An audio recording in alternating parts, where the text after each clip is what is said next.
বেশি অহংকার করেন, আল্লাহ যে কোনো মুহূর্তে উপরের থেকে নিচে নামাইয়া দিতে পারে। কত বড় বড় নেতারা অহংকার করত, আমরা এতদিন থাকবো এতদিন থাকবো, কেউ আমাদের নামাতে পারবে না। বেশি সময় লাগেনি, ছাত্ররা একবার তকবীর ধরে দিয়েছে, কপলা কপলি ভেজে দুপুরের ভাত খাওয়াও কপালে জুটিনি, তার আগে পালিয়ে যেতে বাধ্য হয়েছে। নামাজ বাদ দিও না বন্ধু, এবারের চেয়ে ওপারের জীবন বেশি সুন্দর। জোরে জোরে লা ইলাহা ইল্লাল্লাহ লা ইলাহা ইল্লাল্লাহ মুহাম্মাদুর রাসূলুল্লাহ লা ইলাহা ইল্লাল্লাহ লা ইলাহা ইল্লাল্লাহ লা ইলাহা ইল্লাল্লাহ মুহাম্মাদুর রাসূলুল্লাহ। এই কালিমার জন্মে বেলাল পাথর চাপা মরুতে,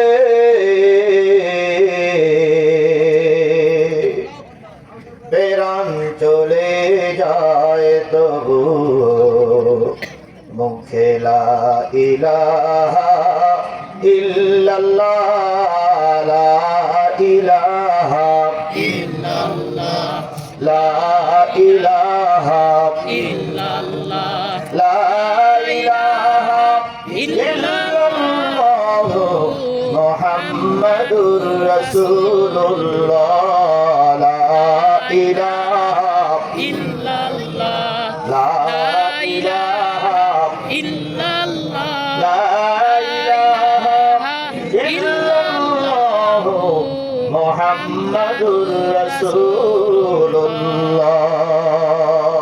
সাল্লাল্লাহু আলাইহি ওয়াসাল্লাম। সকলে জবান খুলে একসাথে এক বাক্যে বলছি সাল্লাল্লাহু আলাইহি ওয়াসাল্লাম। সাল্লাল্লাহু আলাইহি ওয়াসাল্লাম।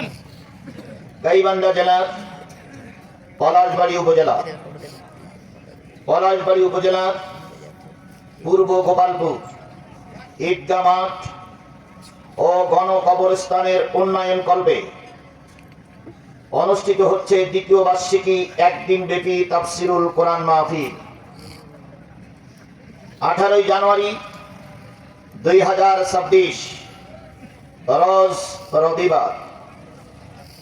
আজকের এই তাফসিরুল কোরআন মাহফিলের শ্রদ্ধাভাজন স্বনামধন্য সম্মানিত সভাপতি জনাব মোহাম্মদ মাইদুল ইসলাম মন্ডল, ম্যানেজিং ডিরেক্টর পাওয়ার 11 কোম্পানি ঢাকা ও সভাপতি অত্র ঈদগাহ মাঠ।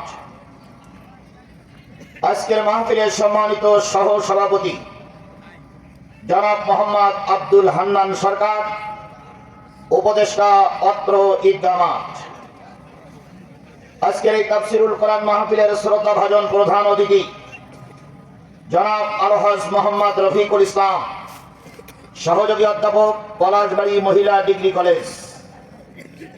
প্রধান মেহমান আপনাদের নেতা, আপনাদের এই ভাই, কয় বছরের মেম্বার?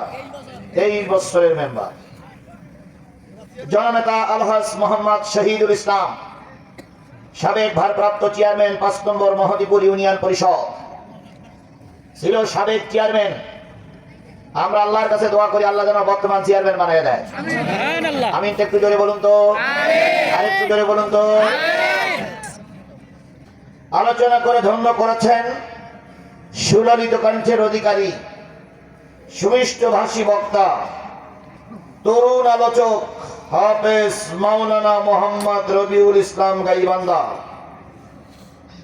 আলোচনা করেছেন আমিনুল ইসলাম বুলবুল, পূর্ব গোপালপুর ঈদগাহ মাঠের সম্মানিত খতিব সহ মঞ্চ ভূমিষ্ঠ গর্বিত মায়ের গর্বিত সন্তান শ্রদ্ধেয় ওলামায়ে হযরত, এলাকার বিভিন্ন কুঠি থেকে আগত দিনদার, পরেজগার, মুত্তাকি মুসলমান ভাই ও বন্ধুগণ, পদ্মার অবস্থানরতা শ্রদ্ধাশীলা মা ও বোনেরা, সকলকে নিয়ে আবারও সালাম বিনিময় করছি। আশা করছি সালামের জবাবটা সবাই মিলে জোরে সরে দিবেন। আসসালামু আলাইকুম ওয়া রাহমাতুল্লাহি ওয়া বারাকাতুহু। ওয়ালাইকুম আসসালাম রাহমাতুল্লাহি ওয়া বারাকাতুহু। আল্লাহ পাকের দরবারে লক্ষ কোটি শুকরিয়া আদায় করছি, যিনি এই শীতের রাতে দুনিয়ার সকল প্রকার কাজকর্ম পিছনে ফেলে রেখে শুধুমাত্র কেবলমাত্র একমাত্র আল্লাহর সন্তুষ্টি অর্জনের জন্য আপনাকে আমাকে এই খোলা ময়দানে কবুল করেছেন। যে মালিক আপনাকে আমাকে কোরআনের মাহফিলে কবুল করলেন, কারোর জবান বন্ধ থাকবে না, আমরা সেই মালিকের জবান দিয়ে বলছি আলহামদুলিল্লাহ। কার শুকরিয়া আদায় করলাম? আল্লাহ। সবাই মিলে বলুন তো, কার শুকরিয়া আদায় করলাম? আল্লাহ। আল্লাহ বলতেছেন, কুল লাউ কানাল বাহরু মিদাদাল লিকালিমাতি রাব্বি লানাফিদাল বাহরু ক্বাবলা আন তানফাদা কালিমাতু রাব্বি ওয়ালাউ জিইনা বিমিসলিহি মাদাদা। আল্লাহু আকবার। কোরআন তেলাওয়াতের পরে যারা আল্লাহু আকবার বলবে, আল্লাহ তাদের জান্নাতে যাওয়ার পথ সহজ করে দিবেন। সুবহান। জোরে বলুন আল্লাহু আকবার। আল্লাহু আকবার। লাউ কানাল বাহর, হে নবী আপনি বলে দিন, পৃথিবীতে যত সাগর আছে, পৃথিবীতে যত নদ নদী আছে, পৃথিবীতে যত খাল বিল আছে, পৃথিবীতে যত পুকুর পুষ্করণী আছে, এক কথায় পৃথিবীতে যত পানির উৎস আছে, সব পানিগুলো যদি কালি হয়ে যায়, পৃথিবীতে যত গাছ দাঁড়িয়ে আছে, সব গাছগুলো যদি কলম হয়, পৃথিবীতে যত সমান্তরাল জমি আছে, সব জমিগুলো যদি কাগজ হয়, দাঁড়ানো গাছ নামক কলম দিয়ে, সাগরের পানি নামক কালি দিয়ে, সমান্তরাল জমির পরে সাদা কাগজ নামক জমির কাগজের উপরে যদি তোমার রবের কথা লিখতে শুরু করো, লিখতে লিখতে কখন জানি কলম শেষ হয়ে যাবে, সাগরের পানিগুলো ফুরায়ে যাবে, সাদা পৃষ্ঠায় এক টুকরা পরিমাণ জায়গা থাকবে না, তখনো পর্যন্ত তোমার রবের কথা লিখে শেষ করা যাবে না। বলুন তো সেই রবের নাম কি? আল্লাহ। একটু সবাই মিলে বলুন তো সেই রবের নাম কি? আল্লাহ। আল্লাহর প্রশংসা করলে আল্লাহর নিয়ামত আল্লাহ বাড়িয়ে দেয়, কথাটা ঠিক না বেঠিক? আর যদি নিয়ামত কমায়া দেন, বেশি অহংকার করেন, আল্লাহ যে কোনো মুহূর্তে উপরের থেকে নিচে নামাইয়া দিতে পারে। সেই আল্লাহ এখনো আছে না নাই? আছে। আরো জোরে বলেন, আছে না নাই? আছে। তার জ্বলন্ত প্রমাণ আমাদের সামনেই আছে। নাই? নাই? কত বড় বড় নেতারা অহংকার করত, আমরা এতদিন থাকবো এতদিন থাকবো, কেউ আমাদের নামাতে পারবে না। বেশি সময় লাগেনি, ছাত্ররা একবার তকবীর ধরে দিয়েছে, টপলা টপলি ভেজে দুপুরের ভাত খাওয়াও কপালে জুটিনি, তার আগে পালিয়ে যেতে বাধ্য হয়েছে।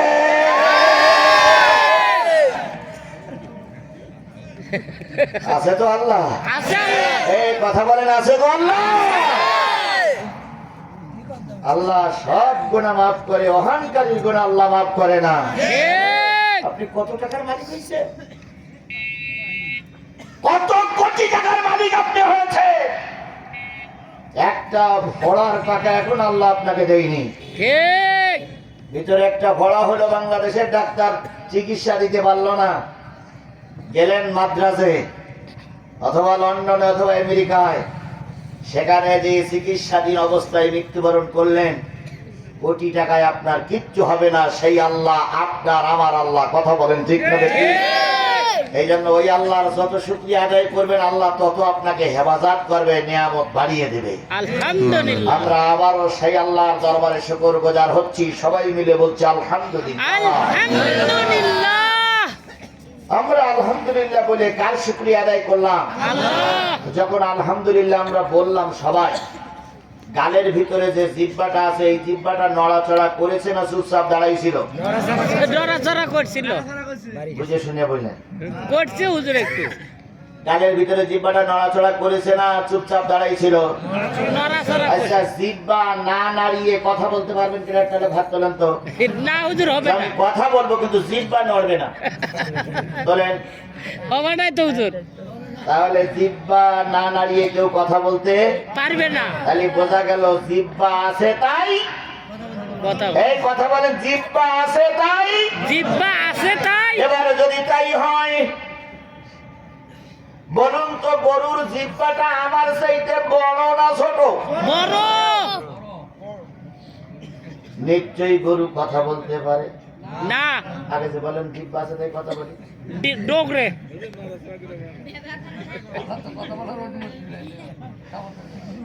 জিহ্বা থাকলেই কথা বলা যাবে না। তা যদি হতো তাহলে গরু কথা বলতে পারত। এবার বলুন তো, গরু জিহ্বা চাইতে মশির জিহ্বা, আরো বড়। মোষ কি কথা বলতে পারে? না, মশির জিহ্বা চাইতে হাতির জিহ্বা। আরো বড়। হাতি কি কথা বলতে পারে? না, তাহলে মানুষ কেন কথা বলে জানার দরকার আছে না নাই? আছে। মানুষ গবেষণা করতে শুরু করলো, বিজ্ঞান রিসার্চ করতে শুরু করলো, মানুষ কেন কথা বলে। রিসার্চ করে বিজ্ঞানের ক্যান্সার পেয়ে গেল। ক্যান্সারটা এরকম যে মানুষের বড় জিহ্বার পাশে একটা ছোট্ট জিহ্বা আছে, অন্য কোন প্রাণীর বড় জিহ্বার পাশে ছোট জিহ্বা না। আচ্ছা, আপনার আমার গালের ভিতরে বড় জিহ্বার গোড়ার কাছে আর একটা ছোট জিহ্বা আছে, এই জিহ্বাটারে পলাশ বাড়ির মানুষেরা কি জিহ্বা বলে? আলা দিবে। এই কথা বলুন, কি জিহ্বা বলে? আলা দিবে। গরুর কি আলা জিহ্বা আছে? না। আন্দাজে বলেন না, দেখেছেন? আরে দেখেছেন আপনি কোনোদিন? আর বলে, দেখেছেন? গরু তো জনমের খাওয়া খান, একবার একটা আলা জিহ্বা পাইছেন? তাহলে বড় জিহ্বার পাশে মানুষের আলা জিহ্বাটা কে দিলেন? আল্লাহ। আর একটু জোরে বলেন, কে দিলেন? আল্লাহ। বিজ্ঞান রিসার্চ করলো আলা জিহ্বার কাজ কি আর বড় জিহ্বার কাজ কি। বিজ্ঞান বলে দিল, আলা জিহ্বার কাজটা হলো কথা তৈরি করা। আলা জিহ্বার কাজটা কি? কথা তৈরি করা। আর বড় জিহ্বার কাজটা কথা বাহির করে দাও। বাহির করে দেওয়া। যে ব্যক্তির আলা জিহ্বা নাই, সেই ব্যক্তি মোটো কথা বলতে পারে না। আর যতটুকু আলা জিহ্বার দরকার, ততটুকু যদি না থাকে, ওসিয়ে যদি একটু ছোট হয়, তাহলে ওই লোকটা হয়ে যায় কি? বোবা। না, তোতলা। একেবারে জানলেই তিনি কি? বোবা। আর যতটুকু দরকার তার থেকে একটু ছোট, তিনি হয়ে যান কি? তোতলা। ভালো করে বোঝেন, পলাশবাড়ির গোপালপুরীর মুসলমানেরা, আল্লাহ রাব্বুল আলামিন সুন্দর শরীর দিলেন, গালের ভিতরে একটা বড় জিহ্বা দিলেন। বড় জিহ্বা দিয়ে মালিক আমার চুপ করে থাকেন নাই, বড় জিহ্বার বাসার একটা কি জিহ্বা দিলেন? আলা জিহ্বা দিলেন। আলা জিহ্বাটা যতটুকু দরকার ততটুকু দিলেন। যদি একটু ছোট করে দিতেন, তাহলে আপনি আমি কি হয়ে যেতাম? তোতলা হয়ে যেতাম। যদি বড় জিহ্বার পাশে আল্লাহ ছোট জিহ্বা না দিত, তাহলে আমি বোবা হয়ে যেতাম।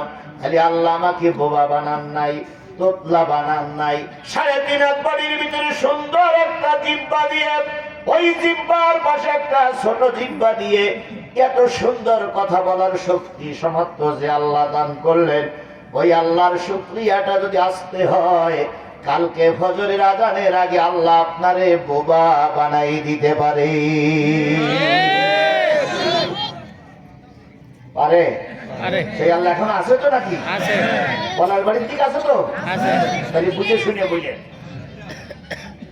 দেখেন এবার খেয়াল করেন, তোতলা মানুষের রাগ বেশি না কম?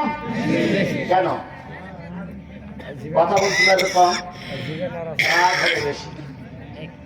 গোপালপুরীর মুসলমানদের একটা বুদ্ধি শিখাই দিয়ে যায়, যদি কোনোদিন ক্যাসাল করতে চান তো তোতলা মানুষের সঙ্গে করবেন, আপনি জিতে যাবেন ও জীবনেও জিততে পারবেন। ও যদি বলেন যে কালকে দুপুরের ভিতরে যদি 50 টাকা ফেরত না দিলে একে চলে তো দাঁত ফেলে যাবে, ও যদি ওই কথাটা মানে ওই কথাটা যদি ফের বলতে চাই ও, তখন ও কি বলবে? আপনি বলেছেন নি একে চলে দাঁত ফেলাই দেবো, ও বলবে ইয়া ইয়া ইয়া। ও দা দা দা দা দাঁত করতে করতে পাকা রাস্তা পর্যন্ত চলে যাবে, ও দাঁত করতে পারবে। তাহলে আপনারা তো হাসলেন, আল্লাহ ইচ্ছা করলে তোতলা বানাতে পারে না? পারে না? তাহলে যে আল্লাহ পাকা তোমরা নিয়ামত দিলাম, সেই আল্লাহর শুকরিয়াটা এবার আসতে না জোরে, কারোর জবান বন্ধ থাকবে না, সকলে মিলে বলছি আলহামদুলিল্লাহ।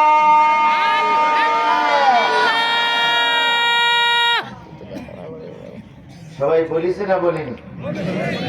বলেছে।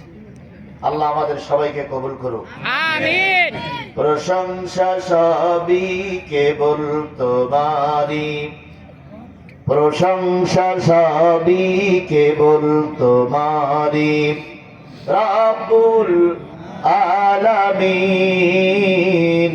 দয়াল মেহেরবান করুণায়া ভুরান, দয়াল মেহেরবান করুণায়া ভুরান, আর কেউ নাই তুমি মালিক, শেষ বিচারের দিন,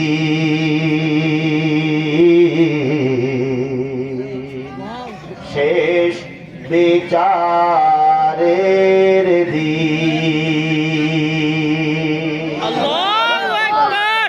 বিশ্ব মানবতার শ্রেষ্ঠ বন্ধু, সমস্ত রাসূলদের শ্রেষ্ঠ রাসূল, আমাদের প্রিয় ভাজন নেতা, যার সুপারিশ ছাড়া কোনো মানুষ জান্নাতে যেতে পারবে না, সেই নন্দিত নেতার নামে দুরূদ আর সালাম, কারোর জবান বন্ধ থাকবে না, সকলে মিলে বলছি সাল্লাল্লাহু আলাইহি ওয়াসাল্লাম। আল্লাহ বলতেছেন, ওয়া ইন্নাকা লা'আলা খুলুকিন আযীম।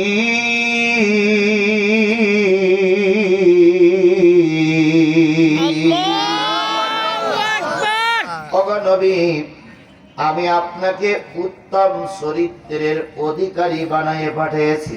সুবহানাল্লাহ। কে বলছেন? আল্লাহ। নবীর চাইতে ভালো মানুষ সমাজে কেউ ছিল না নবীর চাইতে ভালো মানুষ বর্তমান সমাজে কেউ আছে? না নবীর চাইতে ভালো মানুষ কিয়ামত পর্যন্ত পৃথিবীর সব লোক একজোট হয়ে যদি তালাশ করে, অনবীক্ষণ দুর্বীক্ষণ যন্ত্র সব শেষ হয়ে যাবে, নবীর চাইতে ভালো মানুষ এই সমাজে খুঁজে পাওয়া যাবে না। নবী ছিলেন সকলের কাছে প্রিয় একজন ব্যক্তিত্ব, কথা বলেন ঠিক না বেঠি? ওই নবী যতদিন পর্যন্ত কালেমার দাওয়াত না দিয়েছিলেন, ততদিন পর্যন্ত ওই নবী ছিলেন আল আমিন। কি ছিল? কি ছিল? আল আমিন। ছিল নবী সাদিক, ছিল নবী মাহবুব, অনেক কুনিয়াদি নামে নবীকে ডাকা হতো।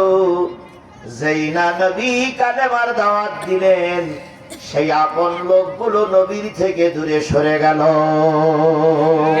শুধু সরে যায় নাই, এমন কোন চক্রান্ত নাই যেই চক্রান্ত নবীর বিরুদ্ধে করা হয় নাই। আজ আমরা দেখতে পাই, আপনি আমি কোরআনের পক্ষে যদি কথা না বলি, যদি একটু মুখ বুঝে থাকি, সকলের কাছে আপনি প্রিয় থাকবেন। আর যেই না কোরআনের হক কথাগুলো বলবেন, যারা আপনার প্রশংসা করত তারা আপনার বিপক্ষে লেগে যাবে। তাই প্রবাদে আছে, সাথে থাকলি সঙ্গী, না থাকলে। আজকে দেখেন, খেয়াল করেন, যতদিন সাথে আছি ততদিন সঙ্গী, সাথে না থাকলেই দোষের কুল কিনারা থাকে না। আমাকে সঙ্গী খাতায় নাম দেওয়ার জন্য মুসলমান নামধারী একদল মুনাফিকেরা বাল কাঁচা বেঁধে থাকে। ওরা অতীতেও ছিল,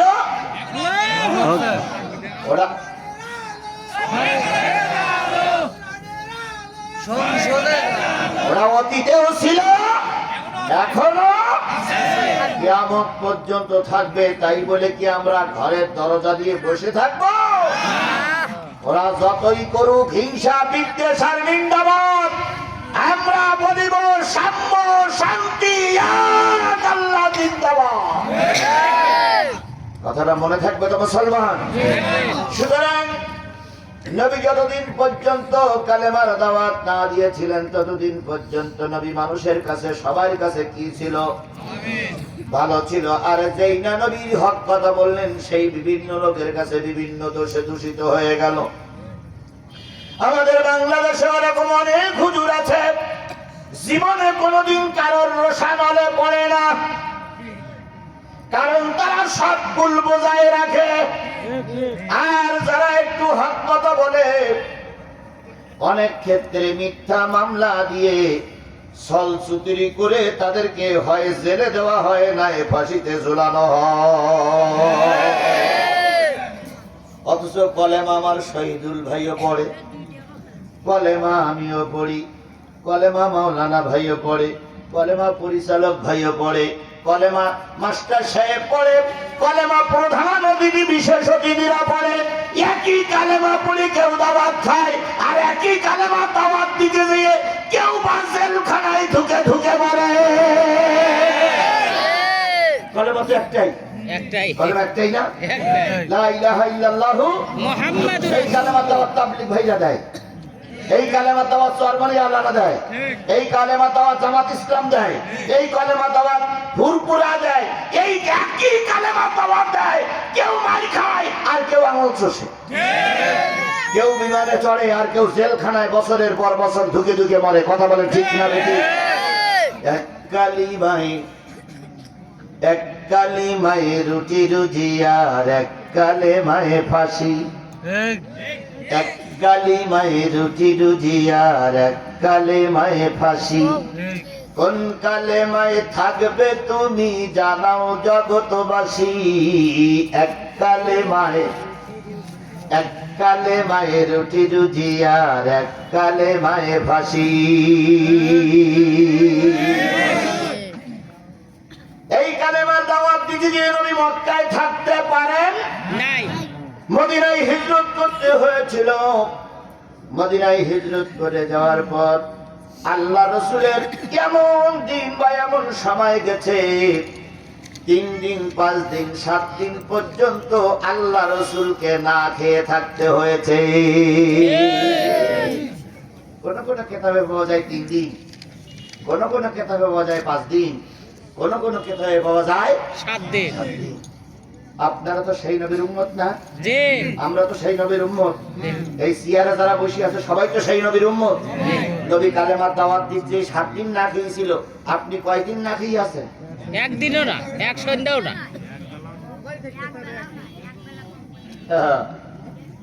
ইসলাম অত সহজ নয়। আল্লাহ নবী 7 দিন না খাওয়া, মদিনার মসজিদে আযান হয়ে গেল। সব সাহাবীরা মদিনার মসজিদে উপস্থিত, কিন্তু একজন এখনো উপস্থিত হতে পারেন নাই। তিনি হচ্ছেন আপনার আমার প্রিয় নবী সাল্লাল্লাহু জনাবে মুহাম্মদুর রাসূলুল্লাহ সাল্লাল্লাহু আলাইহি ওয়াসাল্লাম। আমাদের টাইম হয়ে গেছে।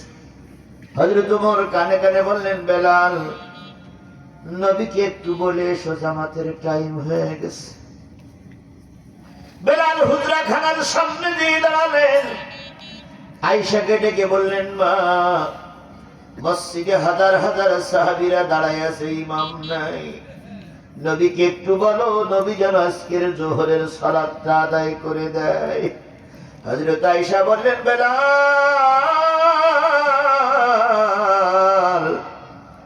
নবীর পেটে 7 দিন কোনো রুটি খেজুর পড়ে না।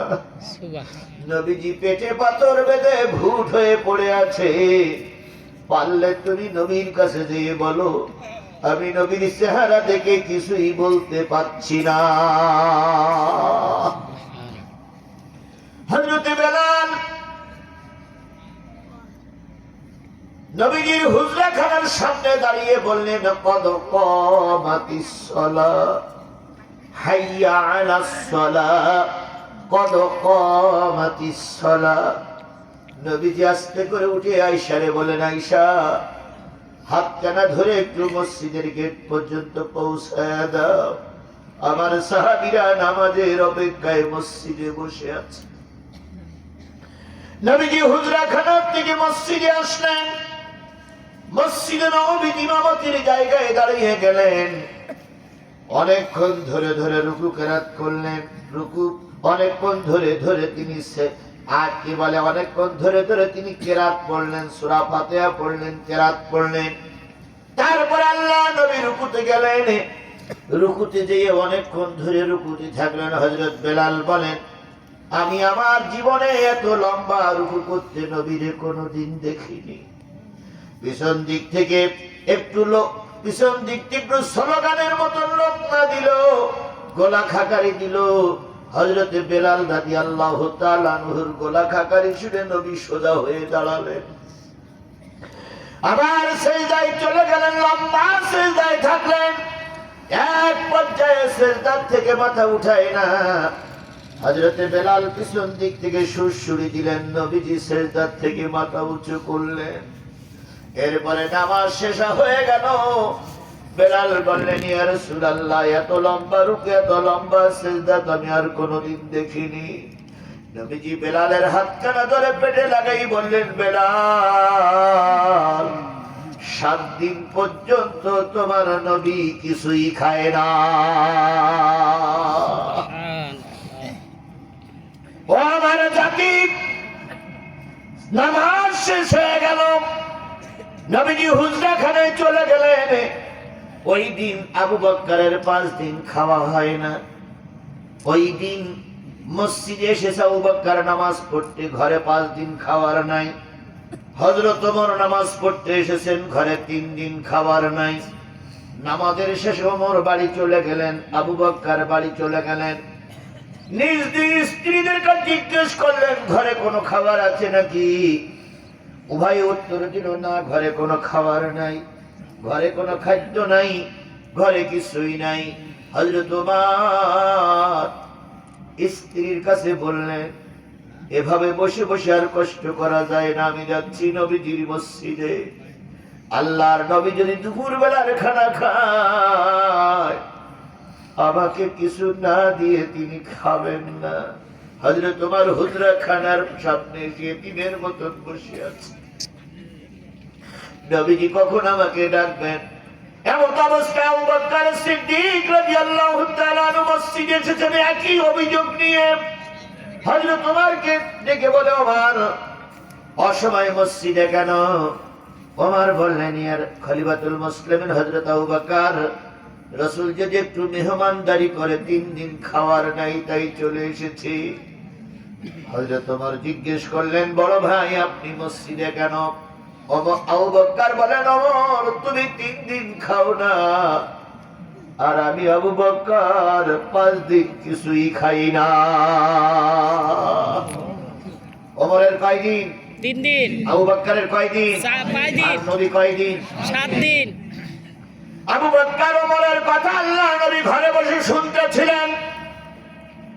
কিছুক্ষণ পরে হুজরাত থেকে বেরিয়ে এসে আবু বকরের হাতখানা ধরলেন, ওমরের হাতখানা ধরে বললেন, আবু বকর, তোমার হাতখানা আমার পেটে লাগাও। ওমর, তোমার হাতখানা আমার পেটে লাগাও। তোমার নবী 7 দিন পর্যন্ত কিছু খায় না। পায়জামার গিরে দড়ি দেওয়া শক্ত করে বাঁধা যায় না, তাই ছোট্ট ছোট্ট কিছু পাথরের কোনা দিয়ে আমি লুঙ্গি বা পায়জামার গিরেটা ঠিক করে রেখেছি। তুমি হয়তো মনে করতেছো তোমার রসুল না খেয়ে আছো, তোমরা কর্মী খেয়ে আসো তোমার রসুল, তোমরা না খেয়ে আসো তোমার রসুল খেয়ে আসে। না না, তোমাদের 3 দিন 5 দিন আর আমি নবী 7 দিন না খেয়ে আছি, এর নাম হলো নেতা আর কর্মীর পরিচয়।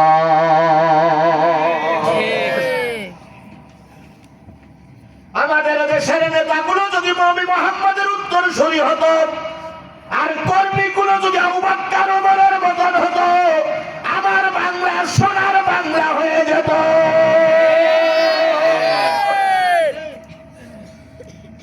নেতারা আসবে এইবার এসে সালামে জোর দেবে কি? সালামালাইকুম সালামালাইকুম সালামালাইকুম। দেখলি মনে হয় জান্নাত থেকে পালাই আইছে। কি সুন্দর পোশাক, কি আতর, কি সুগন্ধ। আর কোলাকুলি করবে তো 3 বারের জায়গায় 70 বার। ওনার ভুড়িটি না লাগানো পর্যন্ত কোলাকুলি বন্ধ হয় না। কিছুদিন পরেই আসবে। কথা বলেন, কথা বলেন, কথা বলেন। এই রাস্তা সোজা করে দেবো, এই রাস্তা পাহা করে দেবো, এইখানে কলগট বসাই দেবো, ওইখানে এ বসাই দেবো, তা বসাই দেবো। এতই জ্ঞান দরদি। বিগত 17 বছর কোথায় ছিলে? এখন হঠাৎ করে ডুমুরির ফুল ছেড়েছো, তাই না? যে নেতা কর্মী নির্বাচনের আগে আপনাদের সঙ্গে যোগাযোগ রাখবে, মনে করবেন সে নির্বাচনের পরও আপনাদের সঙ্গে যোগাযোগ রাখবে। আর যে ব্যক্তি বসন্তের কোকিলের মতো নির্বাচনের সময় যে সালাম দেবে, বুঝতে হবে যদি কোনো কায়দা কলে কৌশলে ভোটটা দিতে পারে, ও ঢাকায় গিয়ে বসে থাকবে, লাশ না হওয়া পর্যন্ত গোপালপুরি ঢুকবে না। আর সালামের যুগ কি? সামাইকুম সামাইকুম। আপনারা উত্তর দেবেন ওয়ালাইকুম কুম ওয়ালাইকুম কুম ওয়ালাইকুম কুম। সামাইকুম মানে কি বলেন তো? ধ্বংস। তুমিও মারো আমিও মরি। তাহলে ওই হিসাবে যদি দোয়া করতে তুমিও মারো আমিও মরি, আমি এরা বলবো ওয়ালাইকুম কুম ওয়ালাইকুম কুম ওয়ালাইকুম কুম, তুইও যা আমিও যা।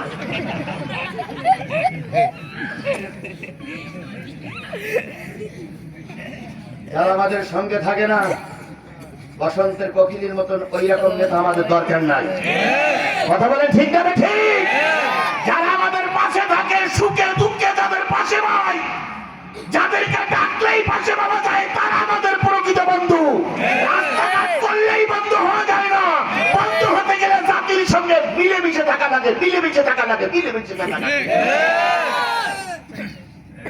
আবার কিছু লোক বগল দাঁড়ায় তুই ভোট দিস না দিস, আমি তো নেতা। ঠিক তাই হয়েছে না? কত তাই হয়েছে না? একটা ভোট দেওয়া লাগে না, তো 99% ভোট পেয়ে তারা এমপি হয়ে গেছে। এমপি হয়ে গলায় ফুলের মালানে পরিয়ে মঞ্চে দাঁড়িয়ে এত বাকবাকুন করে, মনে হয় যে পিছন দিক থেকে হাওয়া বাইর হচ্ছে। আল্লাহ বলছে ভোট ছাড়া তুই এমপি হলি, গলায় ফুলের মালা পড়লি, 2-3 বছর যেতে না যেতে আল্লাহ এমন শিক্ষা আমি দেব, আজকে তারা পড়াইছে তোদের ফুলের মালা, 3 বছরের মাথায় ওরাই দিয়ে পড়াবে তোর গলায় জুতোর মালা, জুতোর মালা, জুতোর।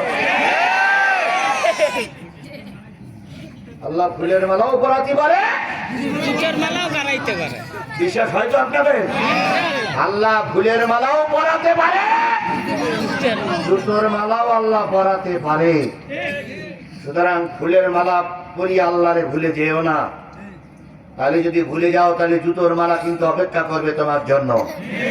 আল্লাহ আমাদের বোঝার তৌফিক দান করুক। আমিন। আল্লাহ নবীর কয়দিন না খাওয়া, আবু বকর, ওমর 3 জন মসজিদে বসে পরামর্শ করলেন, এখানেই বসে বসে যদি জেকের আজগার করি পেটে রুটি যাবে না, খেজুর যাবে না, চলো তো কোনো একজনের বাড়িতে একটু মেহমান হই। আবু বকর বিনয়ের সঙ্গে বলেন, ইয়া রাসূলুল্লাহ, কার বাড়িতে মেহমান হওয়া যায়? নবী বললেন, আমার আবু আইয়ুব অত্যন্ত মেহমান পছন্দ করে, চলো আমরা আবু আইয়ুব আনসারীর বাড়িতে যাই। 3 জন চলে গেলেন আবু আইয়ুব আনসারীর বাড়িতে। আল্লাহর নবী, আবু বকর আর হযরত ওমর, বলুন তো এই 3 জন উত্তম মেহমানের চাইতে পৃথিবীতে আর কোনো ভালো মেহমান পাওয়া যাবে না? নবীর চাইতে ভালো মেহমান আর কারোর বাড়ি গেলে পাওয়া যাবে না? 3 জন বসে আর 3 জন চলে গেলেন আবু আইয়ুবের বাড়ি। বাইরে থেকে সালাম দিলেন, আবু আইয়ুবের স্ত্রী বেরিয়ে আসলেন। এসে দেখে নবীজির মুখটা শুকিয়ে ছোট্ট হয়ে গেছে। আবু বকর বসে পড়েছে ক্ষুধার যন্ত্রণায়। হযরত ওমর আবু বকরের ঘাড়ের পরে হাত কান দিয়ে কোন রকম দাঁড়িয়ে আছে। আবু আইবের স্ত্রী বলেন, ইয়া রাসূলুল্লাহ, বাচ্চাদের আমাদের ঘরে যখন খাবার থাকে না, বাচ্চারা যখন ক্ষুধার যন্ত্রণায় ছটফট করে, আপনার মসজিদে পাঠিয়ে দেই, আপনার চেহারার দিকে তাকাই থাকলে বাচ্চাদের পেটে ক্ষুধা থাকে না। সেই রহমতের নবী আপনি। হযরত আনাস বর্ণনা করেছেন, আমি মাঝে মাঝে পূর্ণিমার রাত্রিতে নবীর সঙ্গে ফাঁকা জায়গায় বসে থাকতাম, মাঝে মাঝে আকাশের দিকে তাকাতাম, মাঝে মাঝে নবীর দিকে তাকাতাম। আমি তাকিয়ে তাকিয়ে দেখেছি আকাশের চাঁদে কলঙ্কের ছাপ আছে, আমার নবীর চেহারায় কলঙ্কের কোনো ছাপ নাই। সেই নবীর মুখটা ছোট্ট হয়ে গেছে কিসের কারণে? খোদার কারণে। আবু আইবের স্ত্রী ঘরে যা ছিল তাই দিয়ে তিনি বাগানে চলে গেলেন। স্বামীকে ডেকে বলতেছে, স্বামী তাড়াতাড়ি বাড়ি এসো, তোমার বাড়িতে 3 জন জান্নাতি মেহমান বসে আছে। নবী জান্নাতি, এর ভিতরে সন্দেহ আছে? আবু বকর জান্নাতি, এর ভিতরে সন্দেহ আছে? হযরত ওমর জান্নাতি, এর ভিতরে কি কারোর সন্দেহ হয়? এবার আবু আইব বললেন, কিছু কাঁচা পাকা খেজুর নিয়ে নবীকে নাস্তা করতে দাও। কাঁচা পাকা খেজুর আনা হলো। নবী নাস্তা করবেন কি করবেন না বসে আছেন। হযরত আবু আইব এসে নবীকে দেখে জড়াই ধরে বলতেছে, ইয়া রাসূলুল্লাহ, জোহরের সালাতে মসজিদে গিয়েছিলাম, আপনার করুণ অবস্থা আমি জানতে পারি নাই, তাহলে এত দূর কষ্ট করে আসা লাগতো না। স্ত্রীকে বললেন, তাড়াতাড়ি রুটি বানাও, তাড়াতাড়ি গোশত পাক করো। ভিতরে গোশত ছিল, রুটি গোশত পাক করা হলো। নবীজির সামনে রুটি আর গোশত নিয়ে যাওয়া হলো। আল্লাহর নবী কয়দিন না খেয়ে আছে, নবীর সামনে রুটি আর গোশত নিয়ে দেওয়া হলো। আল্লাহ নবী রুটি আর গোশত গুলো 2 হাতে নিয়ে 2 চোখের পানি ফেলায় কাঁদতেছে। হযরত আবু আইব তার স্ত্রী তখনও পর্দায় নাযিল হয়নি। 2 জন সামনে এসে বললেন, ইয়া রাসূলুল্লাহ, গোশত কি মাফ করবেন? আজকে একটু দেরি হয়ে গেছে, বিয়াদবি নিবেন না, আপনার কান্না আমরা সহ্য করতে পারি না। নবী গো, রুটি আর গোশত খেয়ে আমাদেরকে একটু সান্ত্বনা দিন, ধন্য করুন। নবীজি একখানা রুটি নিলেন, 2 টুকরা গোশত আলাদা করে আবু আইবকে ডেকে বলতেছে, আবু আইব, কানটা মুখের কাছে লাগাও। আবু আইব কানটা মুখের কাছে লাগালেন। লাগানোর পরে ওই রুটি আর গোশত 2 খানে একটা পোটলা করে আবু আইবের হাতে দিয়ে বলতেছে, আমার বাসা পর্যন্ত একটু দিয়ে এসো। আমার ছোট মেয়েটা ফাতেমা ক্ষুধার যন্ত্রণায় কাটা কবুতরের মতন ছটফট করে, ছোট মানুষ সহ্য করতে পারে না, তাড়াতাড়ি দিয়ে এসো। এবার আবু আইব বললেন, ইয়া রাসূলুল্লাহ, আপনি খেয়ে নিন, অথবা খাওয়ার পরে আপনি নিয়ে যাবেন, এত ব্যস্ত হচ্ছেন কেন? নবী বললেন, আবু আইব, যখন আমি হুজরাখানা থেকে বাইর হচ্ছিলাম, আমার ফাতেমা এসে আমার হাতখানা ধরে বললেন, আব্বু, নিশ্চয়ই তুমি কারোর বাড়িতে গেলে মেহমান হতে পারবা, কেউ তোমার রুটি অথবা খেজুর খেতে দেবে, কারণ তুমি আল্লাহর নবী। তুমিও 7 দিন না খাওয়া, আমিও 7 দিন না খাওয়া, তুমি হয়তো রুটি আর গোশত পেয়ে মেয়ের কথা ভুলে যাবা। দয়া করে আমার কথা যেন তুমি ভুলে যেও না। আমি আমার মেয়ের হাতখানা ধরে বলেছি, মারে, যদি একটা খেজুরও কেউ আমাকে খেতে দেয়, তোরে অর্ধেক না দিয়ে আমি খাবো না রে মা। আমি আমার মায়ের কাছে প্রতিজ্ঞাবদ্ধ, তাই রুটি আর গোশত নিয়ে যাও। রুটি আর গোশত যতক্ষণ পর্যন্ত ফাতেমার হাতে তুলে দেওয়া না হয়েছিল, ততক্ষণ পর্যন্ত আপনার নবী আমার নবী গোশত আর রুটি খান নাই। তাহলে যে নবী 7 দিন পর্যন্ত না খেয়ে পরিবারের কথা ভুলে যান নাই, উম্মতের কথা ভুলে যান নাই, সেই নবী তো আপনার আমার নবী। ঠিক এই কথা বলেন না কেন? সেই নবী আপনার আমার নবী, এর ভিতরে কোনো সন্দেহ আছে? আমি সেই দরদি নবীর নাম শোনার পর যদি কোনো ব্যক্তি দুরূদ শরীফ না পড়ে, তার চাইতে বড় কৃপণ ব্যক্তি আর সমাজে পৃথিবীতে কেউ নাই। সাল্লাল্লাহু আলাইহি নবীর নামে দুরূদ আর সালাম দিয়ে আজকের মূল আলোচনার ভিতরে ঢুকে পড়তেছি। কারোর জবান বন্ধ থাকবে না, সকলে মিলে বলছি সাল্লাল্লাহু আলাইহি ওয়াসাল্লাম। রাসূল আমার ভালোবাসা, রাসূল আমার আলো আশা, রাসূল আমার প্রেম বিরহের মূল আলোচনা, রাসূল আমার কাজে কর্মের অনুপ্রেরণা, রাসূল আমার ভালোবাসা। নেতার মতন নেতা আমি পাই না যখন খুঁজে, কান্দি এবং কান্দি শুধু এই দুটি চোখ বুজে, তখন তোমার বদর উহুদ যোগায় মন্ত্রণা,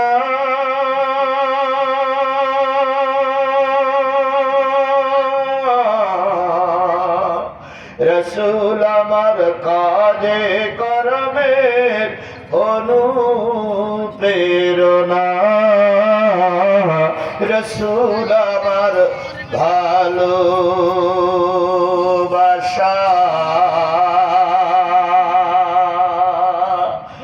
সেই নবীর নামে দুরূদ আর সালাম সাল্লাল্লাহু আলাইহি ওয়াসাল্লাম। বন্ধুগণ, সেই রসুলের উপরে নাজিল হয়েছিল যে কিতাবটা, সেই কিতাবটার নাম কি? আল কোরআন। বলুন। আল কোরআন। কোরআনের ভিতরে আয়াত কত? 6666। বলেন। 6666। 6666টা আয়াত। আজকে তাফসীর মাহফিল দিয়েছেন, আমি ওই কোরআন থেকে আলোচনা করব। আপনারা কি শুনতে রাজি আছেন? ইনশাআল্লাহ। কারা কারা রাজি আছেন একটু দুই হাত তুলে আল্লাহরে দেখাই দেন তো। ইনশাআল্লাহ। দেখেন তো কে কে হাত তুলিনি। সবাই তুলছে হুজুর, অনেকদিন পরে আচ্ছা, হাত তুলেছেন তো? কি শুনবেন? আর আমিও হাত তুললাম, কি বলবো? কোরআন। তাহলে আপনিও ওয়াদা করেছেন, আমিও ওয়াদা করেছি। আপনি ওয়াদা করেছেন কি শুনবেন? কোরআন। আর আমি ওয়াদা করেছি কি বলবো? কোরআন। তাহলে আপনি ওয়াদা করেছেন, আমি ওয়াদা করেছি। আচ্ছা বলেন তো, বাংলাদেশে কেউ আওয়ামী লীগ করুক, বিএনপি করুক, জাতীয় পার্টি করুক, জামাত করুক, তাবলীগ করুক, যে কাজাই করুক, ওয়াদা খেলাপ করলি তারে কি বলে? ফতোয়া বলে আমি দিচ্ছি না, বলো। ওয়াদা খেলাপ করলি তারে লোক কি বলে? তাহলে আপনারা ওয়াদা করেছেন কোরআন শুনবেন, আর আমি ওয়াদা করেছি কোরআন বলবো। আমার মোনাজাতের আগে যদি আপনি চলে যান, নিঃসন্দেহে আপনি মুনাফিক।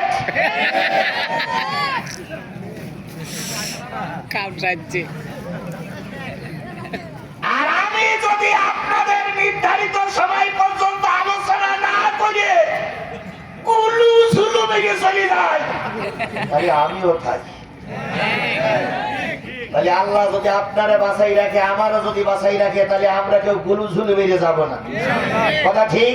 ইনশাআল্লাহ। এইবার কিছু লোক মনে মনে ভাবতেছে, বেকায়দায় চারিদিক থেকে বানবন্দি দিয়ে আমাদের বসাইলো, এ ফজরের আজান না দিলে আজকে ছাড়বে না। এইরকম একটা ভাব মনে হচ্ছে না ভাই? আচ্ছা বলেন তো, মাহফিলটা কত তারিখ? 18 কি? 18 জানুয়ারি। আচ্ছা, আজকে 12টা বেজে 1 মিনিট যখন হবে, তখন কয় তারিখ? 19 তারিখ। মাহফিল দিয়েছেন আপনারা 18 তারিখ। 18 তারিখের মাহফিল হবে, 19 তারিখের মাহফিল করবো কেন আমি? কথা ক্লিয়ার? আচ্ছা, আপনাদের কাছে এই গ্রামে মাইকিং শুনে তো আপনারা আইছেন নাকি? মাইকিং করেছে কি 18 জানুয়ারি না 19 জানুয়ারি? না, 18 19 জানুয়ারি দুটো বলেছে। কি বলেছে? 18 জানুয়ারি। আমার ডায়েরি খাতায় লেখা আছে কতই জানুয়ারি। নেতারা আসছে ঢাকার থেকে, কতই জানুয়ারি।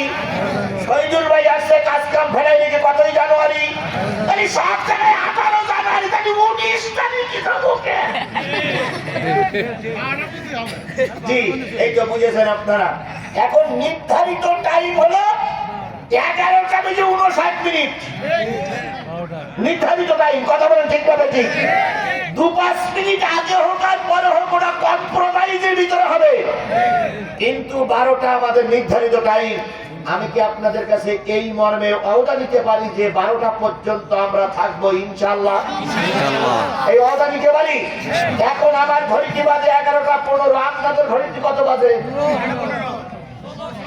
শোনো, 1 মিনিট বেশি হয়ে গেছে, যাক, তাহলে 1 মিনিট বেশি 16, তাহলে 15 যদি হয়, তাহলে 12টা বাজে কয় মিনিট বাকি?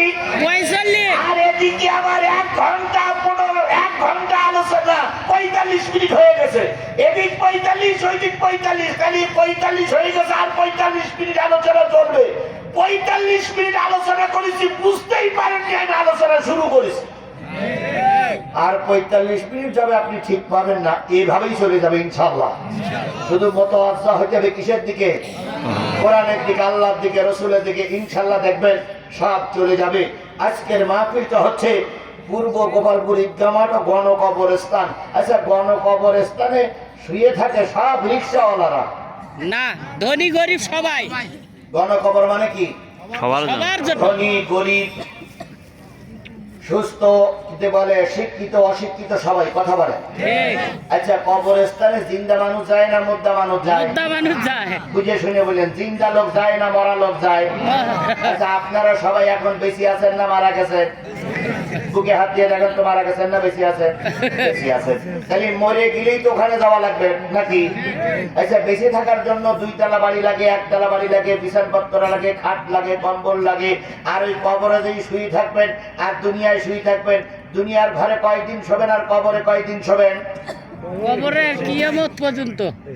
দুনিয়ায় কত বছর শোবেন তা আমি বলতে পারি না, তবে আল্লাহ রসুল বলেছেন কবর হলো অনন্তকালের জন্য একটা থাকার জায়গা। কথা বলেন আরো জোরে। এবার আল্লাহ নবী বলেন, এই কবর এমন একটা জায়গা, এই কবরে যাওয়ার পরে কিয়ামতের দিন প্রত্যেকটা মানুষকে 5টা প্রশ্ন জিজ্ঞেস করা হবে। কয়টা? 5টা। এখানে শহীদুল ভাইয়ের কাছে কয়টা? 5টা। প্রধান অতিথির কাছে কয়টা? 5টা। হুজুরির কাছে কয়টা? মেহমানের কাছে কয়টা? আমার কাছে কয়টা? সকলের কাছে কয়টা প্রশ্ন জিজ্ঞেস করা হবে? 5টা। 1 নম্বর, আনুমুরিহি ফীমা আফনাহু। বান্দা, তোমার একটা বয়স দিয়েছিলাম, এই বয়সটা তুমি কোন পথে ব্যয় করেছো? তোমার সারাটা জীবন কোন রাস্তায় তুমি ব্যয় করেছো? কে জিজ্ঞেস করবে? আল্লাহ। সেদিন মাথার উপরে সূর্য উঠবে, মাটি ফেটে তামা হয়ে যাবে, আল্লাহ কাজী হয়ে জিজ্ঞেস করবেন, সারাটা জীবন তুমি কোন পথে ব্যয় করেছো? যারা আওয়ামী লীগ করেন তারা দাঁড়াই বলবেন, আল্লাহ আমি আওয়ামী লীগের কর্মী। আবার না কি সারা জীবন আওয়ামী লীগ করবেন আর উঠেন দিয়ে বলবেন আমি তাবলীগ করি, ওটা ফাঁসবাদী চলবে না। যারা জামাত, যারা বিএনপি করেন, আল্লাহ দরবারে দাঁড়িয়ে বলবেন, আল্লাহ আমি কোন দল করতাম? তুমি যদি মুখ দিয়ে স্বীকার নাও করে, ফেরেশতারা বলবে আল্লাহ বিএনপি লিডার। তোমার বলা লাগবে না, ফেরেশতা বলবে। এরপরে যারা জামাত করেন, ফেরেশতা বলবে আল্লাহ এ জামাতের লোক। যারা তাবলীগ করেন, আল্লাহ ফেরেশতা বলবে আল্লাহ তাবলীগের লোক। আমি ওইদিকে যাবো না, রাজনীতির কোনো আলোচনা নাই। আল্লাহ বলবে, বান্দা 12 বছর থেকে তোর পরে নামাজ ফরজ করেছিলাম, 10 বছর থেকে নামাজ ফরজ করেছিলাম, পর্দা পুশিদা ফরজ করেছিলাম, ও আমার বান্দা, ও আমার বান্দি, নামাজ পড়েছিলি কিনা আমার দরবারে দাঁড়াই কৈফিয়ত দে। যদি নামাজি হস জান্নাতে যা, বেনামাজি হলে জাহান্নামে। তাহলে 1 নম্বর প্রশ্ন, নামাজি না বেনামাজি? কবরে যাওয়া লাগবে না লাগবে না? 1 2 3 আর উপরে আছেন 4 গ্রুপে 4 জন লোক বলেন তো, হুজুর আমার মরার কোনো সিদ্ধান্ত নেই, আমি মরবো না। মরা লাগবে হুজুর। মরা লাগবে। আচ্ছা, মরার পরে আপনার কবরে আযাব হবে না, এটা সাদা কাগজে লিখে দেন তো, হুজুর আমি যা করেছি আমার কবরে আযাব হবে না। হবে। তাহলে যদি হয়, তাহলে আপনাকে প্রথম প্রশ্নের উত্তর দিতে হবে আপনি নামাজি না বেনামাজি। তাহলে আজকের থেকে আমরা চেষ্টা করবো যেন বেনামাজি হয়ে কবরে না যায়। এই নিয়তটা আমরা পূরণ করতে পারবো না। ইনশাআল্লাহ। ওয়ান শাবাবিহি ফীমা বলাহু, আমি কিন্তু কোরআনে যাব, কোরআনের সূরা আল ইমরানের একটা আয়াত তেলাওয়াত করি, ওই আয়াতের পরে যাব। শুধুমাত্র কবরস্থানের একটু হালকা ডোজ দিয়ে হালকা একটু কথা বলে যাচ্ছি। ওয়ান শাবাবিহি ফীমা বলাহু, বান্দা তোর একটা যৌবন কাল দিয়েছিলাম, যৌবন কালটা কোন পথে ব্যয় করেছো? বুড়োকালের কথা জিজ্ঞেস করবে না, শিশুকালের কথা জিজ্ঞেস করা হবে না, জিজ্ঞেস করা হবে কোন কালের কথা? যুবক কালের। জোরে বলেন। যুবক কাল। খালি বোঝা গেল শিশুকালের কোনো মূল্য নাই, বুড়ো কালের কোনো মূল্য নাই, কারণ শিশু হলে কান্না, বুড়ো হলে জায়গা নষ্ট। এই যে আমরা যখন ছোট ছিলাম তখন ক্ষুধা লাগলে কি করতাম? মা এসে খাওয়াতো। আর বুড়ো হলি পায়খানা যাওয়ার আগেই, বাথরুমে যাওয়ার আগেই কাপড় নষ্ট। তাহলে বুড়ো বয়সের কথা আল্লাহ জিজ্ঞেস করবে না, শিশু বয়সের কথা জিজ্ঞেস করবে না, আল্লাহ জিজ্ঞেস করবে কোন বয়সের কথা? যুবক বয়সে। কোন বয়সের কথা? এই জন্য বাজান যৌবন বয়সের ইবাদতটা বড় প্রিয়। খেয়াল করুন, বুড়ো বিএনপি, বুড়ো জামাত 17 বছর ময়দানে আন্দোলন করেছে, শেখ হাসিনার দাঁড়াতে পারেনি, যুবকেরা রাস্তায় নেমেছে, কুকুরের মতন পালিয়ে যেতে বাধ্য হয়েছে।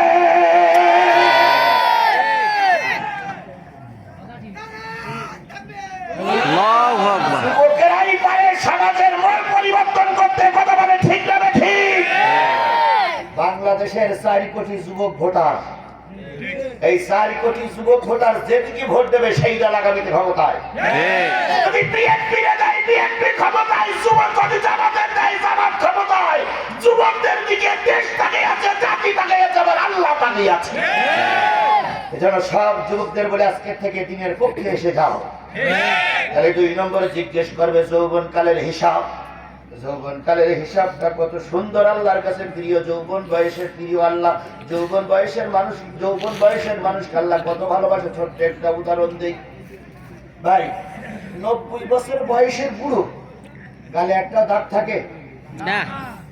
আর 3 মাসের শিশু ওর গালে একটা দাঁত আছে না। তাহলে দুটোই কি সমান। আদাপা? একটা দাঁত ছিল তা কি হয়ে গেছে, আর একটার এখনো দাঁত উঠিনি। এখন দুইজনে 2 পাশে বসান, বসাই বুড়োরও সুরসুরি দেন, ছোট বাচ্চাটারও সুরসুরি দেন, দুজন ভূতলে করে কুটকুট কুটকুট কুটকুট। এই বুড়োর গালে দাঁত ছিল কিন্তু এখন এই ভূত, আর এটার এখনো ওঠে নাই। উঠিনি, তাই কি ভূত? আচ্ছা বলুন, এই 2 জনের হাসি, বুড়োর হাসি আর ওই ছোট বাচ্চার হাসি, কার হাসিটা ভালো লাগবে? উত্তর বলে আপনারা দেশের আই বলে দেখছি, কার হাসিটা ভালো লাগবে?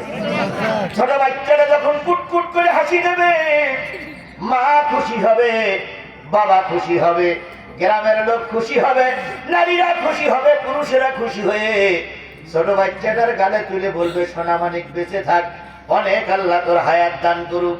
আর বুড়ো যদি ভূত বের করে হাসে, সবাই যাবে কবে, দেখো বুড়ো হয়ে গেছে, এখন বুড়ো হয়ে গেছে, এখন আগে তোর যায়নি, কুটকুট করে বলছে।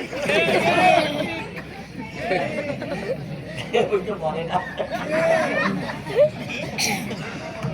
তাহলে বুড়ো, হ্যাঁ ওইরকম কথাই বলে।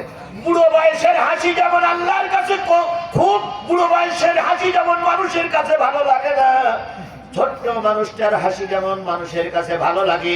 বুড়ো বয়সের ইবাদত ওটাও আল্লাহ কবুল করে, যৌবন বয়সের ইবাদত ওইটাও আল্লাহ কবুল করে। কিন্তু যুবক যখন আলহামদুলিল্লাহ বলে, ছোট্ট মানুষের হাসিতে যেমন মানুষ খুশি হয়ে যায়, যুবকের ইবাদতে আমার আল্লাহ খুশি হয়ে যায়। এই জন্য যুবক পায়ে ধরে বলে গেলাম, নামাজ ছেড়ো না, ধর্ম ছেড়ো না, তোমার দিকে জাতি তাকায় আছে, আল্লাহ তোমাদের দিনদার বানিয়ে দিক। আমিন। 3 নম্বর, ওয়ান মালিহি মিন আইনা তাসাবাহু। নেতারা একটু ভালো করে শুনেন, আল্লাহ রাব্বুল আলামিন বলবে, বান্দা শোনো, আজিজুল শোনো, রবিউল শোনো, আবুল কাসেম শোনো, মেহেদি শোনো, মহিদুল শোনো, সকলকে আমি বলতেছি, তোমরা যে টাকাগুলো আয় করেছো, জমি জায়গা করেছো, সম্পদ আয় করেছো, ওই আয়ের উৎস কি, মালগুলো হালাল না হারাম, কোন পথে আয় করেছো, আমার কাছে দাঁড়িয়ে দাঁড়িয়ে হিসাব দাও। সাপোজ ধরুন এই হুজুর 50 লাখ টাকার মালিক, এই ভাই 50 কোটি টাকার মালিক, এই ভাই 1 কোটি টাকার মালিক। এই টাকাগুলো কি রাতারাতি পকেটে ঢুকেছে? ফেরেশতারা এসে দিয়ে গেছে? আয় করা লেগেছে না লাগেনি? সেই আয়টা হালাল না হারাম? কোন পন্থায় আয় করেছো হিসাব দাও। এরপর আপনি যদি হিসাব দিতে পারেন, এবার আল্লাহ বলবে ওয়ান মালিহি মিন আইনা তাসাবাহু অফিমান ফাকাহু, কোটি কোটি টাকার মালিক তুমি ছিলে, সেই মালগুলো আবার কোন পথে ব্যয় করেছো? এবার ব্যয়ের হিসাব দাও। আয়ের হিসাব দেওয়া লাগবে, ব্যয়ের হিসাব দেওয়া লাগবে কার কাছে? আল্লাহর কাছে। আরো জোরে বলেন কার কাছে? আল্লাহর কাছে। আজকে আমার আবুল কাসেম ভাই তিনি আগামীতে চেয়ারম্যান হবেন, এটা আমি দোয়া করে যাই। না শহীদুল ভাই, শহীদুল ভাই আগামীতে চেয়ারম্যান হবে, আমি দোয়া করে যাই। আল্লাহ দরবারে যখন মালের ব্যয়ের হিসাব দেওয়া লাগবে, ওই সময় দাঁড়িয়ে দাঁড়িয়ে বলতে পারবে আল্লাহ আমি অমুক জায়গায় ব্যয় করেছি, মসজিদ করেছি, মাদ্রাসা করেছি, এতিমখানা দিছি, গরিবের দিছি। আর গোপালপুর গণকবরস্থানের জন্য কয় শতক জায়গা দিয়েছিলাম? 2 শতক জায়গা দিয়েছিলাম। কবরে যারা শুয়ে আছে তারাও দাঁড়িয়ে বলবে আল্লাহ এই শহীদুল ভাই তিনি আমাদের জন্য একটা শোয়ার জায়গা করে দিয়েছিলেন, তাই আজকে আমরা কবরে সুন্দর শুয়েছিলাম। আল্লাহ শহীদুল ভাইকে তুই মাফ করে দাও। তাহলে ব্যয়ের হিসাব যখন দেওয়া লাগবে, উনি যে জায়গায় দান করেছে সে কথাগুলো আল্লাহর কাছে বলতে পারবে কি পারবে না? পারবে। তাহলে কয়টা প্রশ্ন আল্লাহ জিজ্ঞেস করবেন? 1 নম্বরে তোমার জীবনটা কোন পথে ব্যয় করেছো, 2 নম্বরে যৌবনকাল কোন পথে ব্যয় করেছো, 3 নম্বরে মাল কিভাবে আয় করেছো, 4 নম্বরে কিভাবে মাল ব্যয় করেছো, 5 নম্বরে ওয়ান মালিহি মিন আইনা তাসাবাহু ফিমান ফাকাহু ওয়া মা আমিলা ফিমালেমা। 5 নম্বর হচ্ছে মাওলানা আজিজুল ইসলাম জিহাদি সাক্ষীরাত থেকে ছুটে এসে মুসাফিরের অবস্থায় তোমাদের কাছে গণকবরস্থান মানুষের শোয়ার জায়গা বানানোর জন্য 20টা টাকা তোমাদের কাছে দাবি করেছিল। তোমাদের পকেটে টাকা ছিল, তোমরা দেওনি। জেনেছিলে দিলে শুনলে কি হবে? এরপর আমল করুনি। আমল না করার কারণে ফেরেশতা সাক্ষী, মাটি সাক্ষী, হাত সাক্ষী, তুমি সাক্ষী, আমার কাছে কই ভাত দাও।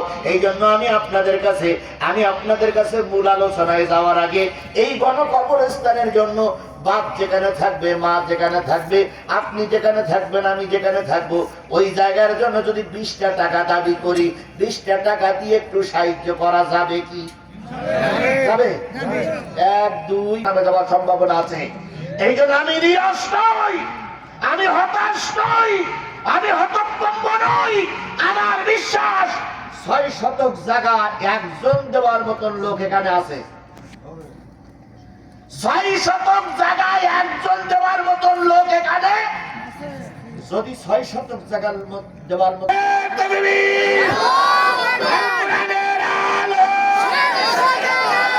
গোপালপুর গণকবরস্থান মাইদুল ভাই 4 শতক। আমার নিত্য নতুন তথ্য জানতে আমাদের চ্যানেলের সাথেই থাকুন। আর হ্যাঁ, আমাদের চ্যানেলটি যদি সাবস্ক্রাইব না করা থাকে তাহলে এখনই সাবস্ক্রাইব বাটনে ক্লিক করে সাবস্ক্রাইব করে ফেলুন।